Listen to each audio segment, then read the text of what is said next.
everyone, my name is Sarah Lambert Hollingsworth. How many of you have ever been pressured into participating in something that you didn't really feel comfortable doing? Well, just as many as you have, I had that experience this summer. I was pressured into participating in Fear Factor Live.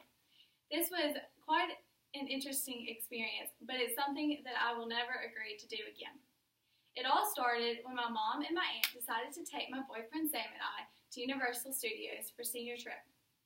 As we were walking through the park one day, Sam saw that they were casting people for the show Fear Factor Live. I immediately disagreed, thinking that this was not for me. But it didn't leave his mind, and it continuously came up throughout our trip. Eventually, he made a deal with me that he would participate and I could just sit in the audience. So we decided that on Wednesday morning, we would find out the times and we would show up early for casting. We showed up, and it was right as they were finishing the casting for another show. That is when they told us that they needed a girl and a guy to participate in the Live Critter Challenge and the Food Challenge. And I said no, but Sam begged and pleaded, and then the woman begged and pleaded that I would participate in the Critter Challenge because they really needed a girl. Well, I am very scared of anything along those lines, including spiders, snakes, and anything else. But as they kept talking to me, the woman agreed that they could leave out snakes and spiders. So I signed all the forms, and they took me back and showed me what I would be put in. It was a box around my head, and they strapped down my wrists. Well, I'm very claustrophobic, but I kept telling myself that it would be okay, that I would just get through it. And the woman told me it would just be one critter, and it would be on my head for about 5 seconds, just long enough for them to take a picture. So I kept repeating to myself that I could do this.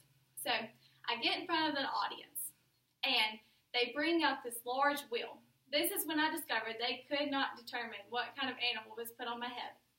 So I was already starting to freak out a little bit. They brought up Sam to spin the wheel. And as he did, I saw the audience gasp. They were closing their eyes, and they were in shock. That's when the host told me that I would have 5 scorpions put on my head. They knew that I would not be able to say no in front of a large crowd, so I just sat there. I closed my eyes, and they started putting the scorpions on my head. All I could do was hold my breath. They were crawling all around my face and everywhere in the box. And then they started taking them off, and I decided, okay, well, I'm good. It's over.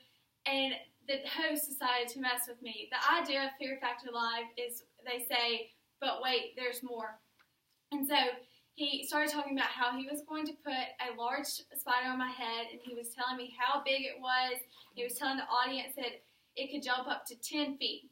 Well, all of a sudden, I saw this black model fly out, and it ended up just being something like a fake spider. But I thought it was real, and I started to freak out, and I thought I was going to rip my arms out, and I thought I was going to take off running, but then they let me out, and it was Sam's turn. Well, Sam did the food challenge, and he ended up having to eat live bugs, and I was laughing because I thought this is exactly what he deserved. Moral of the story is to never let anyone pressure you into something you don't feel comfortable doing. I thought this was something cool that I could say I'd done, but I was shaky for the remainder of the day and could not enjoy my day in the park. Facing this fear did not help me get over it, but I have a story I can always tell. Thank y'all for y'all's time.